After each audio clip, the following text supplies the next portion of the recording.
Okay, so a proper video on how to install these here LED illuminated lighted door sills, whatever you want to call them. These here are not the Mopar kit.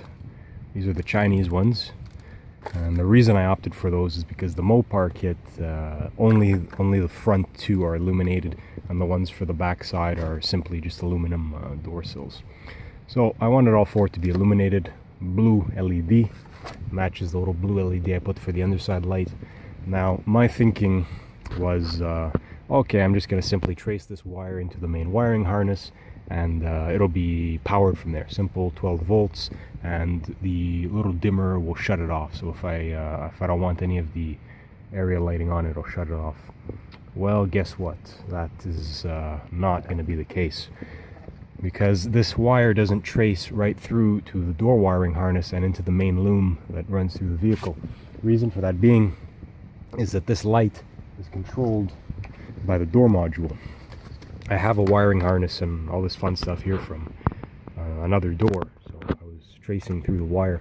Now what you'll notice is you'll have this little connector here with the gray-green and gray-orange wires that goes into that underside light of the door, and it traces back to this blue connector. This is all inside the door, by the way, and this blue connector plugs into this module here. So that dimming and off signal is sent to this box here through a wire in the main door harness here. So tapping into that isn't really going to be an option.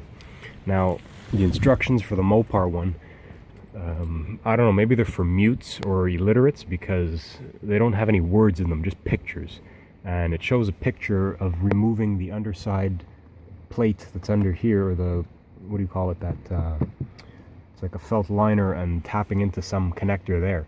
Could not figure out what the hell it was, but after looking at it closer, it appears to be, let me see if I can film inside here. It appears to be a connector for the LED.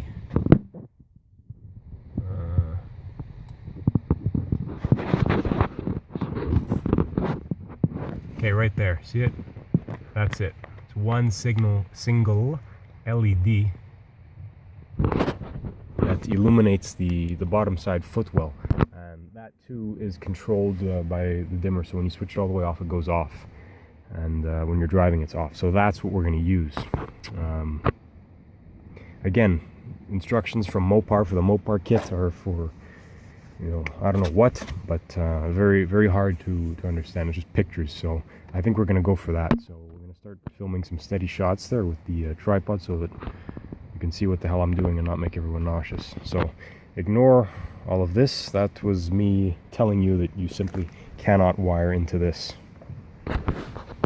Okay, so now that I've told you what you cannot do, I'll show you what you can do. Don't touch any of this, don't take any of this out, it's not necessary whatsoever. I'm just gonna go right under here. It's a little tricky to film, but I'll show you. And see this felt piece there? There's one clip right up there, black clip, and it just kind of pulls out, and we're aiming for right behind where that single little LED is. That's where the power connectors are going to be. So we're going to pass a wire back there, and there's another one on the other side, so I'm going to use the other one. I'm not going to wire to one. And then I'm going to pass a wire, just regular 2 wires, all the way to the back for the backside ones. And that's really all there is going to be to it. Okay, so I got the thing out, and you can see there's the little LED. This looks like that. It's a single diode white light, and you can see it has a little circuit on the back side which reduces the 12 volts coming into it to whatever voltage it uses, probably 5 volts or something. So we can tap in anywhere along here. I think I'm just going to cut right here, and I'm going to splice in 2 wires.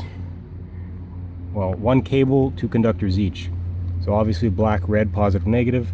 One is going to be for the front over here, and then another one we're going to run all along under here and to the back for the back seat side. So that's really it. I'm not going to go into detail showing all of that, because I assume you should know all that already. If not, this is probably a little bit more beyond your means, but we're gonna do nice clean connections. You can even use crimp-on connectors for that. So we'll get that done and I'll show you how it looks. So just before I stick this down, I wanted to show you, obviously we want to wipe this all down very, very well with some alcohol solution, get any dirt and grime off as much as we can. And now, because this wire has to come up and under the seal, I've made just a slight little incision with a X-Acto knife into the two-way tape, and I've passed my wires through there, so it's going to sit flush, and the wire will come under the seal, and it'll be pushed far back enough that you won't see it when you're standing above it. I think I might just go over that with some white paint so that it doesn't stand out if you see it from far away. Okay, and so just to show you the wiring harness I made, this is the connector that goes into the 12-volt power. Here's the little LED. So all we've done is we've spliced in our two connectors that go to the illuminated door sills. I did have to put in a little extension, and black to black, red to red. That's really all there is to it. And of course we're going right after this connector here. Spliced everything in line, nice heat shrink tubing, solid welded or soldered connections, and plug that back into its connector, put back the felt underlining, and then we just run the wires and plug these into the door sills. So again, we're just feeding off of the 12 volts coming from the connector. That's it. And we're leaving the light where it was pretty much. Quick test. Plugged it back in. You can see lighting up nicely. Same over here. And once we turn the dimmer switch off, works perfectly. These lights, they don't dim, they just go on and off. This is the dimmer for the dash lighting and whatnot. And when you flick it down to the last detent and turn it off, which is supposed to be stealth mode on this car, it turns them off as well. So there we go. Now it's just a matter of passing your wiring nicely, tucking it all in, and putting everything all back together. This little thing, it just unclips from here. There's one clip on the bottom there, and you just kind of release the clip and gently push out the board. Careful, because you don't want to break that or snap the board in any way. So now it's just a matter of doing the same thing on the other side, and we'll show you how it looks. As I said, the only kind of thing that sticks out is this little wire here, but I think I'm just going to go over it with some white paint so it doesn't show. But looking at it from above, it doesn't show to begin with. So there we go. It is complete. Nicely accented by the blue LEDs under the door, which match the sills.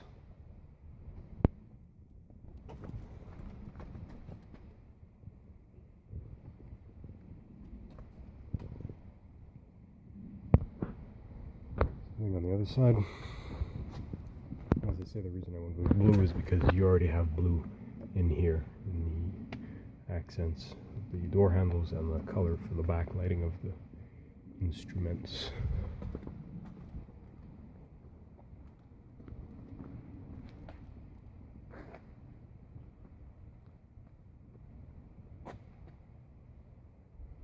All in all, looks pretty good. While I was in there, I put a switch for this Unity spotlight, so it's controlled by here. Car has to be on natural E, but there you go.